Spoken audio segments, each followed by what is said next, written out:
Hello food lovers, welcome to cooking world. ఈ రోజు మన ఛానల్లో స్పెషల్ రెసిపీ ఏంటంటే సింపుల్ అండ్ ఈజీగా చేదు లేకుండా తోటకూర వేపుడు ఎలా చేసుకోవాలో చూద్దాం. ముందుగా తోటకూర ఆకులను అయితే నీట్గా కడిగేసుకుని ఒక ప్లేట్లో తీసుకోండి. తర్వాత స్టవ్ వెలిగించి దానిపైన ప్యాన్ పెట్టి కొద్దిగా ఆయిల్ వేసి ఆయిల్ మరిగాక ఇందులోకి 3 వెల్లుల్లి రెబ్బలు వేసి ఒక గరిటె తీసుకుని వెల్లుల్లి రెబ్బలు బాగా వేగేంత వరకు వేయించుకోండి. ఈ వెల్లుల్లి రెబ్బలు కాసేపు అయిన తర్వాత బాగా వేగుతాయి. ఇందులోకి కొద్దిగా జీలకర్ర అయితే వేసుకోండి. జీలకర్ర వేసుకున్న తర్వాత కట్ చేసి పెట్టుకున్న ఎండుమిర్చి ఉంటే చూసారా, అవి అయితే వేసేసేయండి.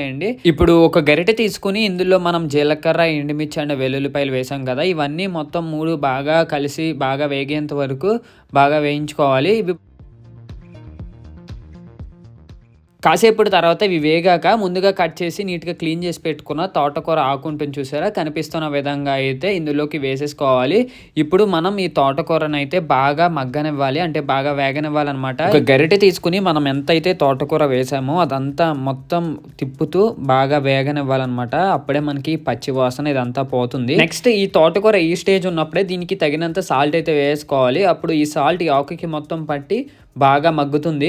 సో కనిపిస్తున్న విధంగా గరిటె తీసుకుని సాల్ట్ వేసిన తర్వాత ఇదంతా బాగా వేయించుకోవాలి. పచ్చి వాసన పోయేంత వరకు, కనిపిస్తున్న విధంగా వచ్చేంత వరకు బాగా వేయించుకోవాలన్నమాట. ఆకులో ఉన్న తేమ అండ్ నెక్స్ట్ ముందుగా మనం చేసి పెట్టుకున్న తాలింపు ఇదంతా బాగా మిక్స్ అయ్యేంత వరకు మనం గరిటెతో అయితే బాగా మిక్స్ చేసుకోవాలన్నమాట. ఇప్పుడు తోటకూర వేపుడు బాగా మగ్గి అండ్ వెల్లుల్లి ఫ్లేవర్ అండ్ ఎండుమిర్చి ఫ్లేవర్ అంతా బాగా మిక్స్ అయ్యి మనకి పచ్చి వాసన లేకుండా వేపుడు అయితే చాలా బాగా వస్తుంది. ఒక 5 minutes తర్వాత మన వేడి తోటకూర వేపుడైతే రెడీ అయిపోయింది. So that's it for today guys. Video మీకు నచ్చినట్టయితే ఖచ్చితంగా లైక్ చేసి షేర్ చేసి సబ్స్క్రైబ్ చేయండి. ఇంకా నెక్స్ట్ వీడియోలో మళ్ళీ కలుద్దాం. బాయ్.